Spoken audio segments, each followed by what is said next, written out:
स्वामी सांगतात, मार्ग जरी कठीण असला तरी तू धीर मात्र सोडू नकोस.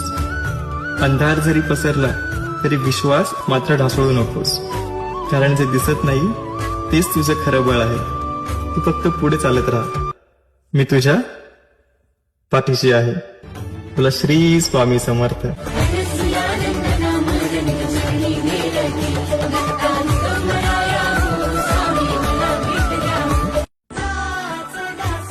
स्वामी सांगतात, मार्ग जरी कठीण असला तरी तू धीर मात्र सोडू नकोस. अंधार जरी पसरला तरी विश्वास मात्र ढासळू नकोस. कारण जे दिसत नाही तेच तुझं खरं बळ आहे. तू फक्त पुढे चालत राहा. मी तुझ्या पाठीशी आहे. तुला श्री स्वामी समर्थ.